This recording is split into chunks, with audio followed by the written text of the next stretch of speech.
위에 있는 권세들에게 굴복하라. 로마서 13장 1절로 8절.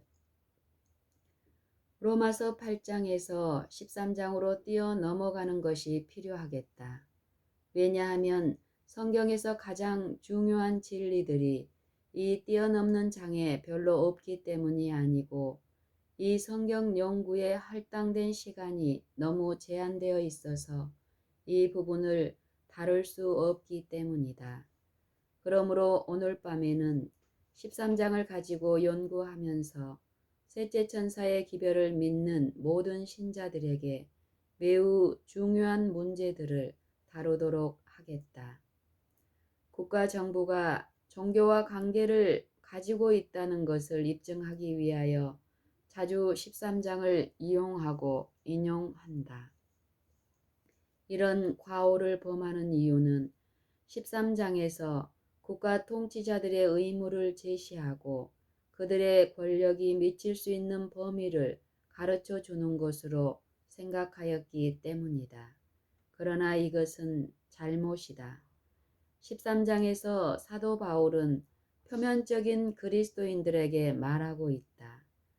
이미 말한 대로 이것은 사도가 2장에서 율법을 의지하여 하나님을 자랑하는 자들에게 말한 것과 같이 이미 이 서신의 처음 부분에서 말하였다.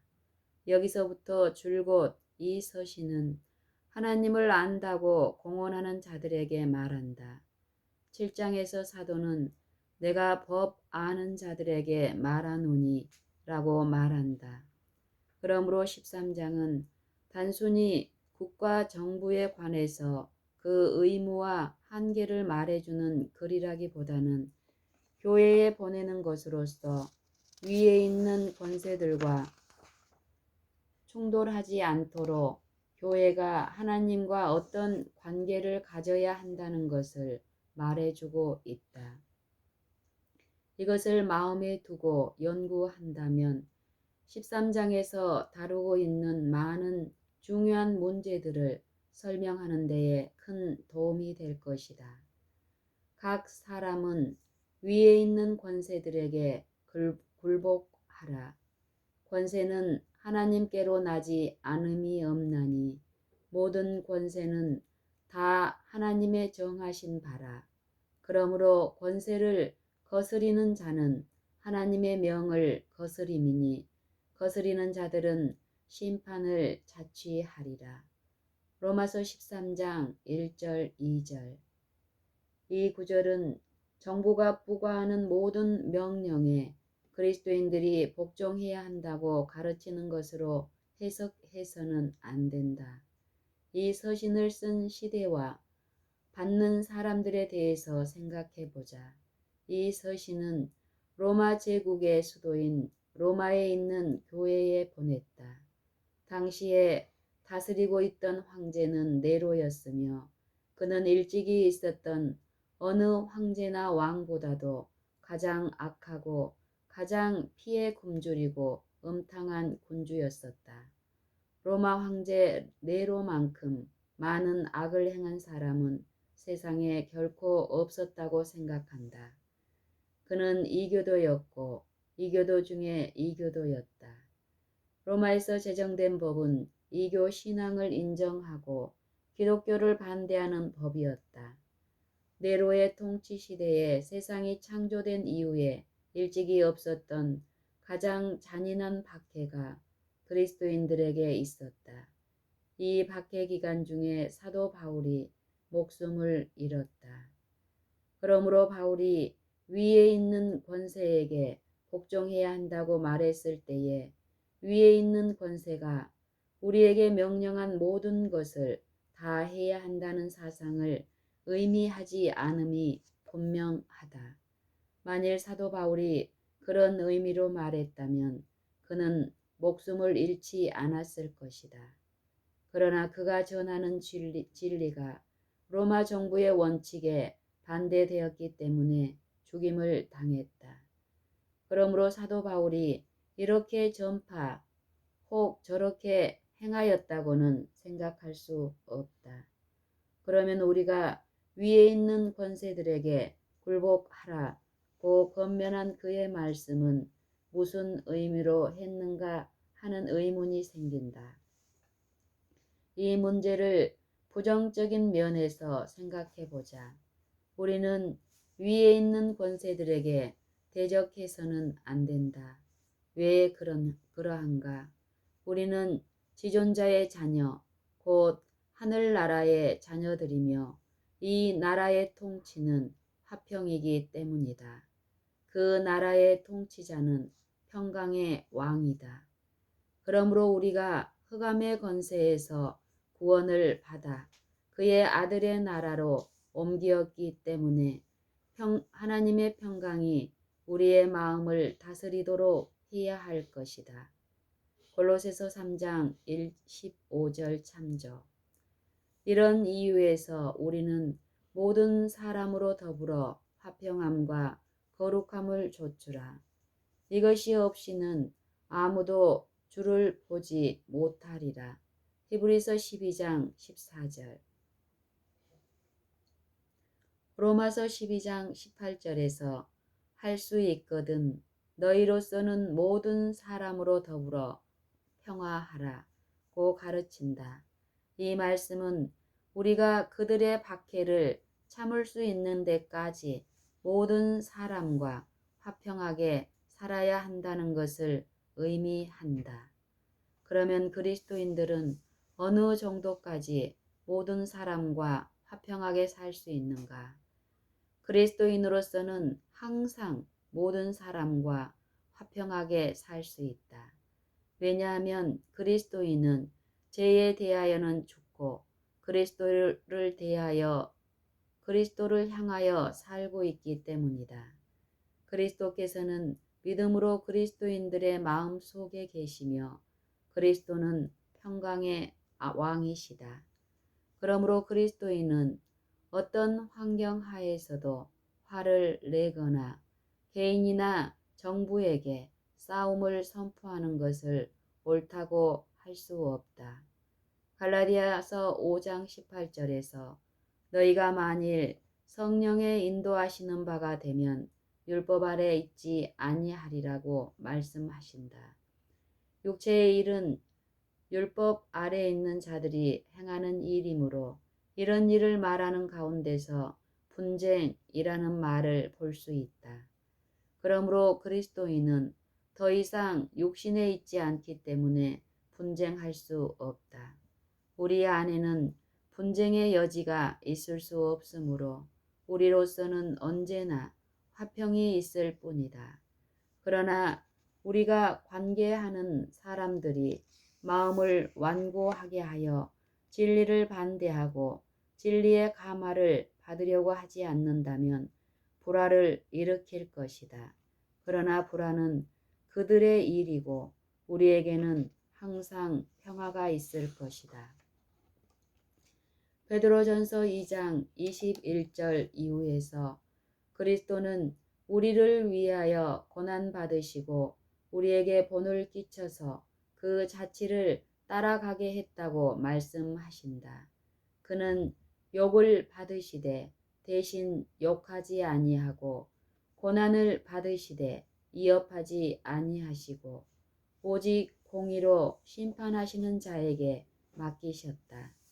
사내들인 앞에서나 빌라도 앞에서의 그리스도의 태도는 완전한 평화의 좋은 신뢰이다. 그러므로 만일 우리가 그리스도의 본을 좇고 바울의 영감을 받아 모든 사람과 평화하라고 하신 권면을 따른다면 아주 많은 사람들이 관용은 더 이상 덕이 아니다 라고 말하는 그런 지경에서 사랑이 우리의 마음에 항상 있다.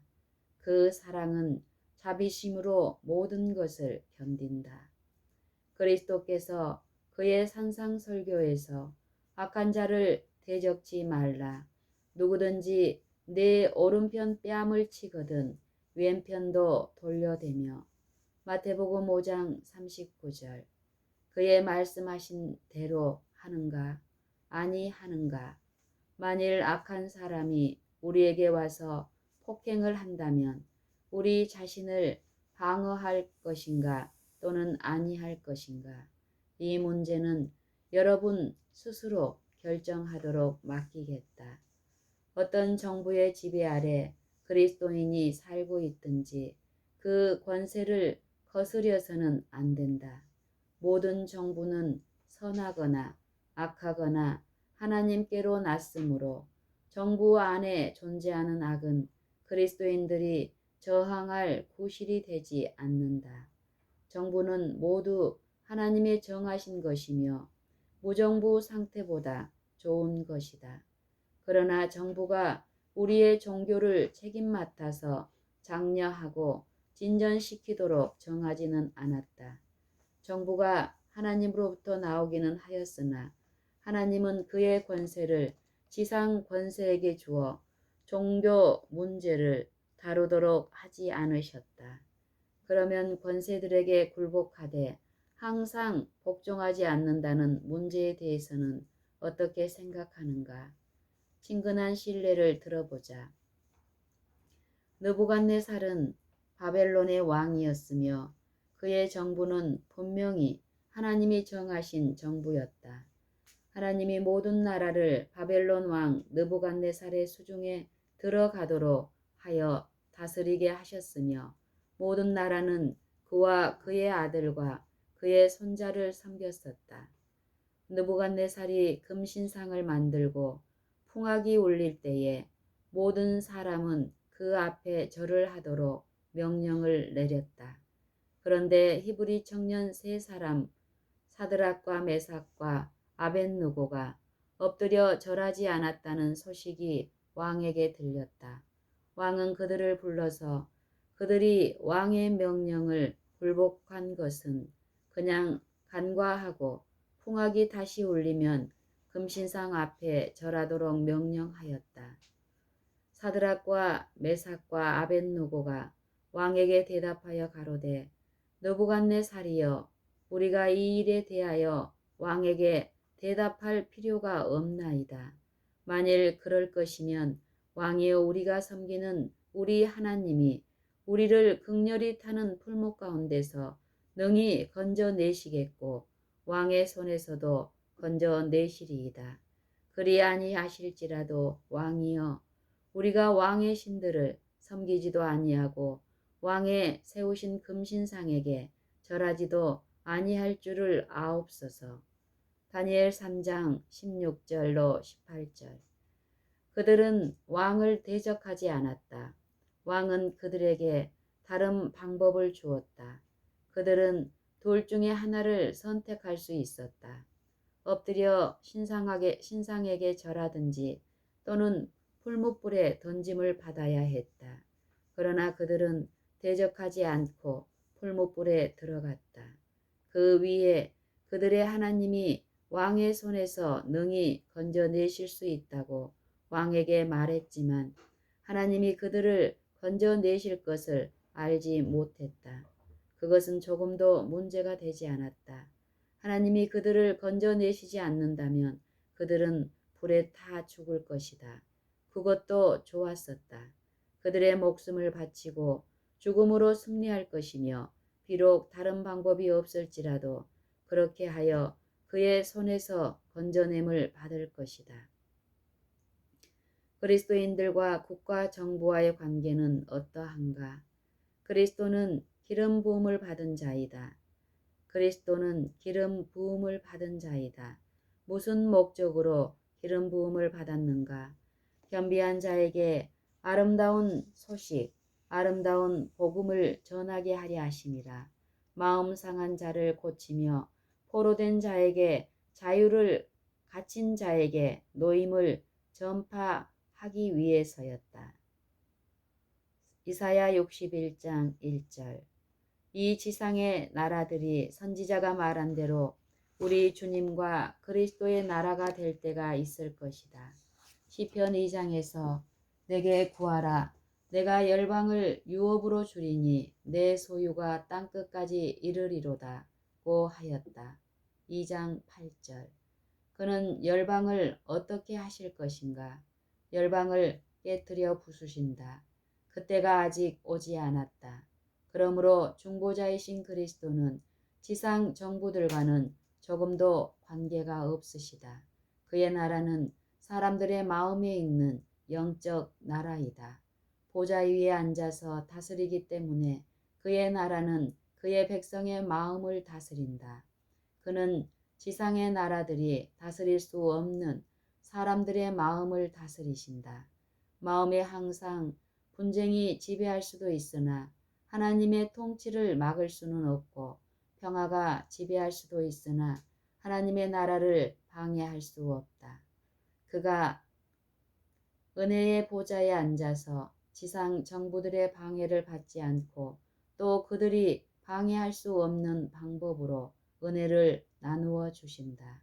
이 세상의 대인들은 다른 사람들 위에서 군림하지만 그리스도는 그의 백성들 가운데서는 그런 일이 있어서는 안 되며, 오히려 백성들 가운데서 위대하고자 하는 자는 만인의 종이 되라고 말씀하셨다.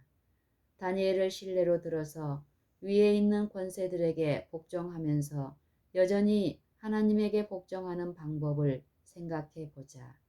법령이 통과된 후 30일간 다리오 대왕 외에 어떤 신이나 사람에게 기도하는 자는 누구를 막론하고 사자굴에 던져 넣기로 하는 법령이 제정되었다. 다니엘은 정부의 고위직에 있었으며 모든 그리스도인들과 같이 평화의 시민이었다. 아마 그가 이렇게 했으면 아주 무사했었을 것이다.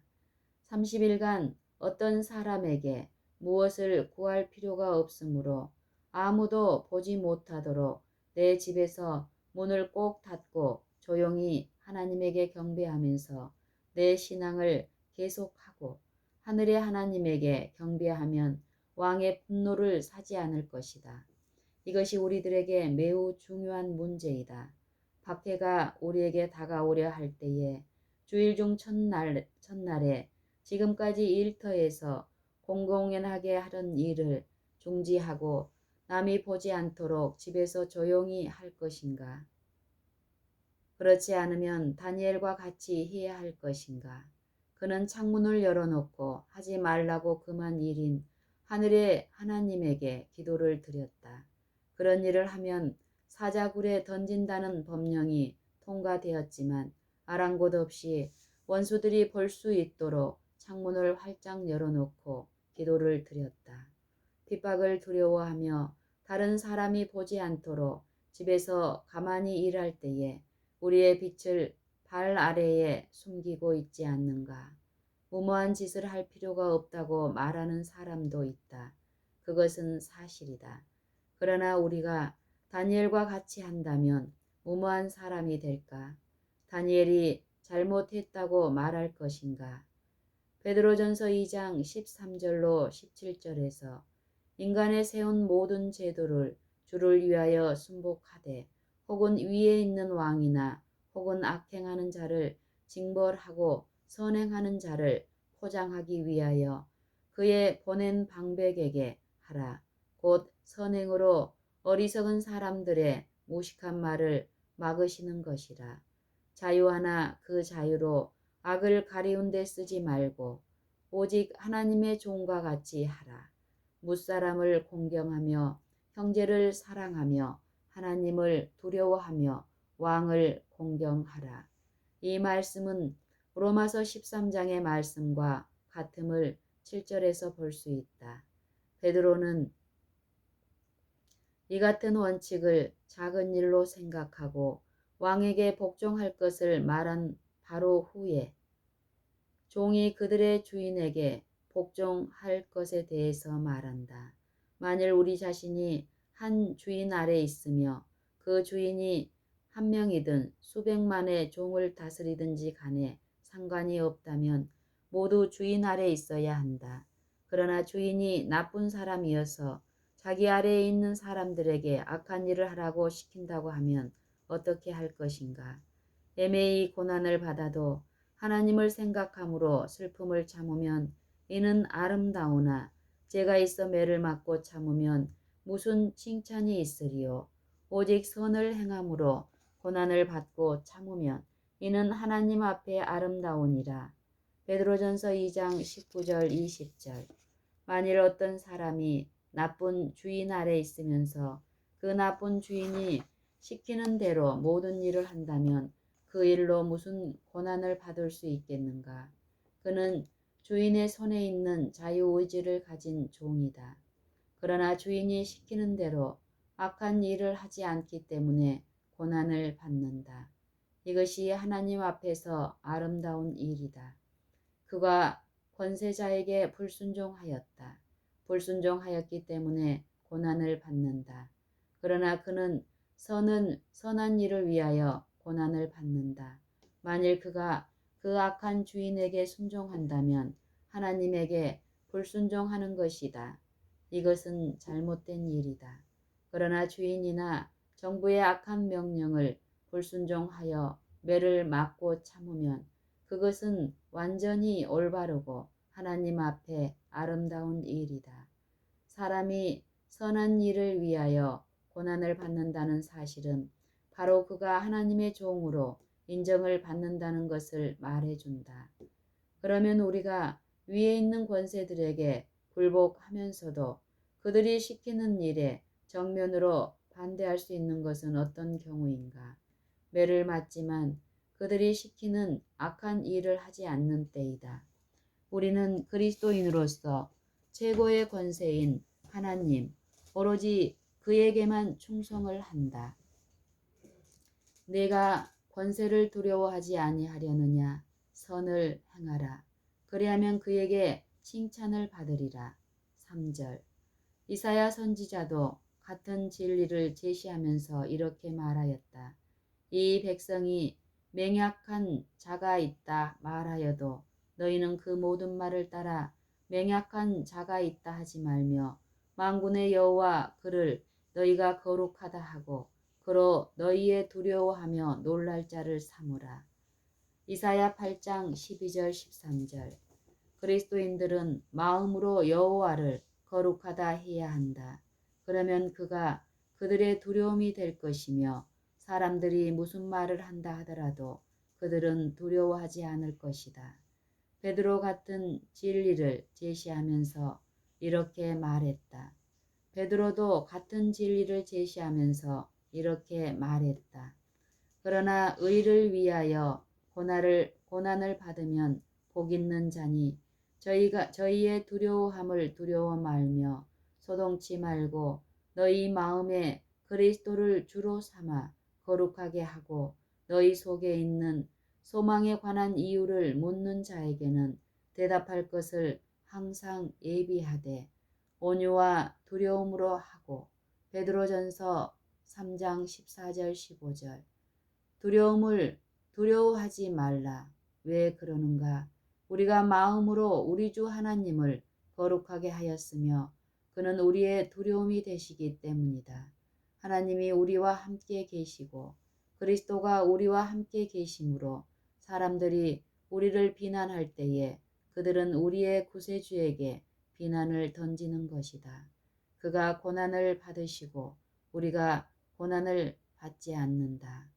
우리는 마음으로 우리의 주님을 거룩하게 하고 항상 우리 속에 있는 소망에 관한 이유를 대답할 준비가 되어 있어야 한다. 이 말씀과 인용한 성경 말씀을 연결시켜 볼 때에 우리 속에 있는 소망에 관하여 대답해야 할 특별한 시기는 선한 일을 위하여 권세자들 앞에 설 때인 것 같이 생각된다. 우리는 무슨 도움을 받는가? 그의 말씀을 우리의 마음에 받아들여서 우리의 마음으로 하나님을 거룩하게 하였으므로 무슨 말을 할까 하고 무슨 준비를 크게 할 필요가 없다.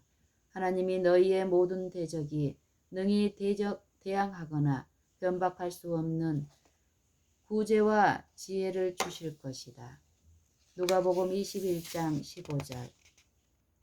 이런 특별한 진리를 가지고 있으며 이 진리 때문에 권세들로부터 고난을 받지 않으면 안 되는 우리 모두에게 가장 중요한 일은 하나님의 영과 그의 말씀에 의하여 우리의 마음으로 주 하나님을 거룩하게 하는 것이다.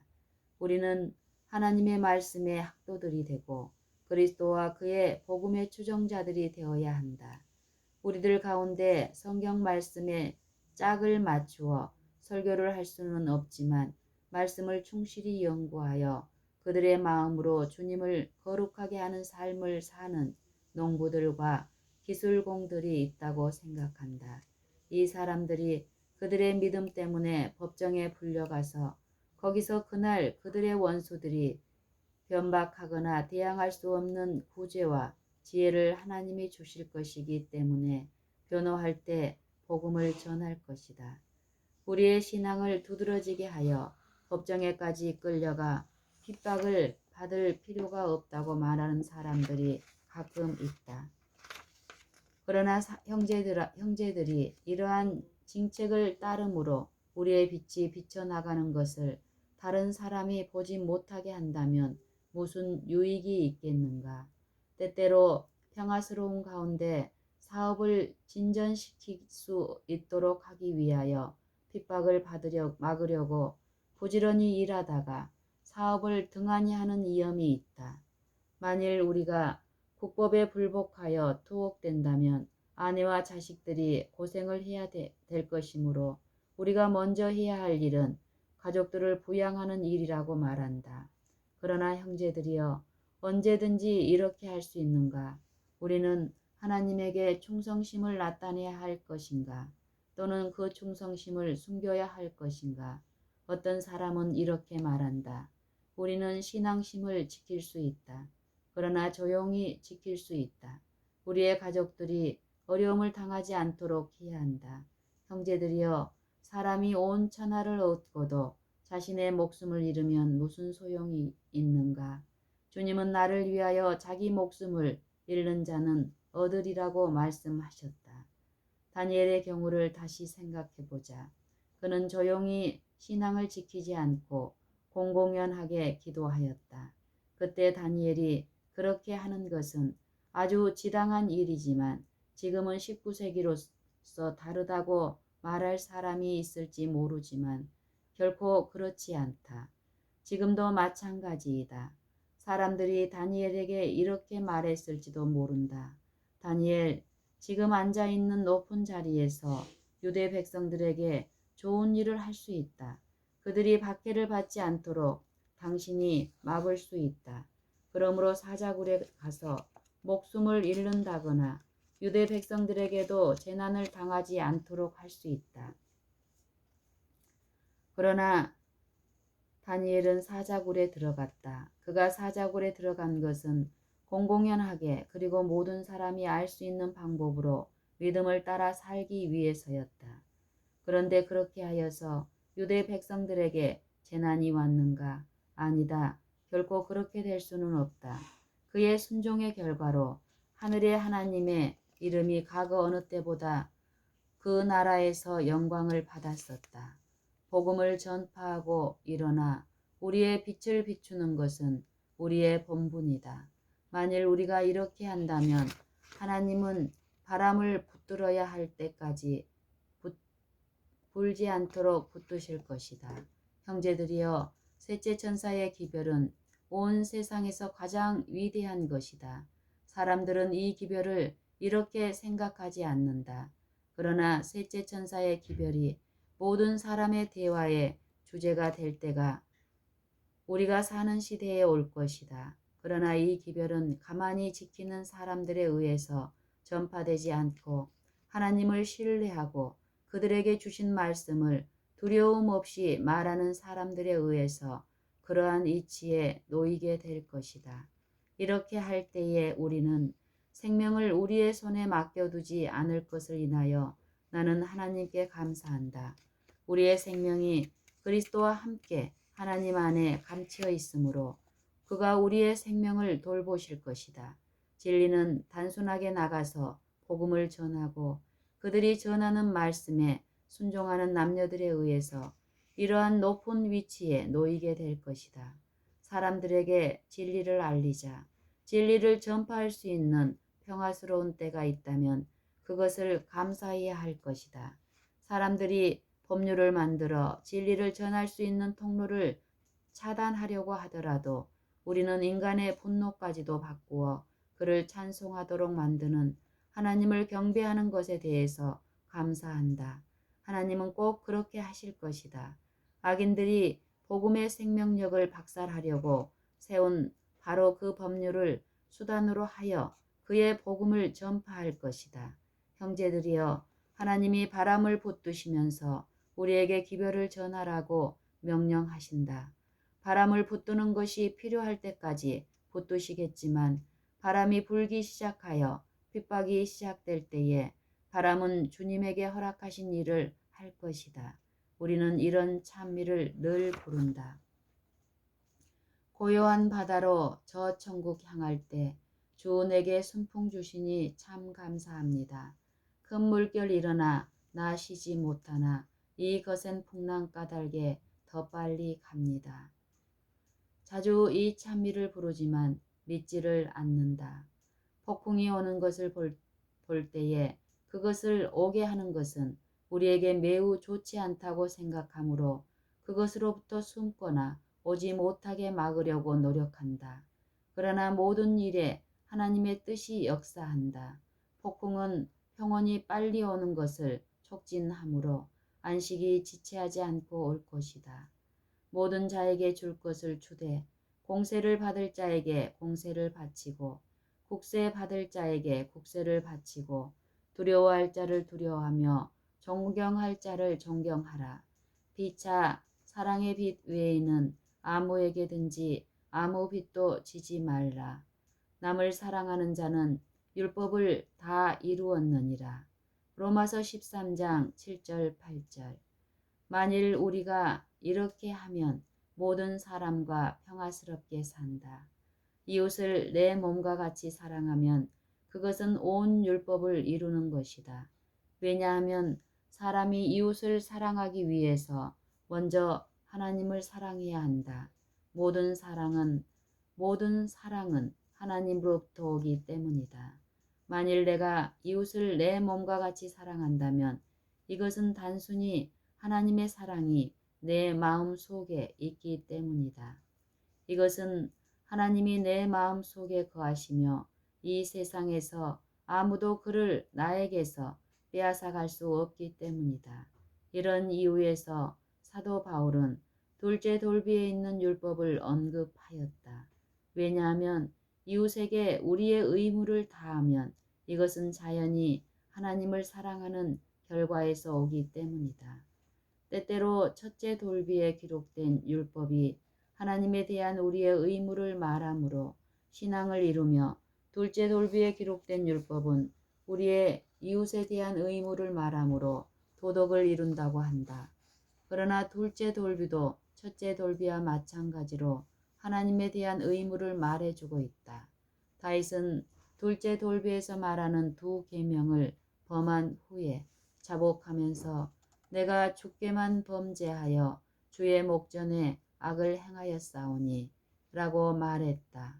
시편 51편 4절.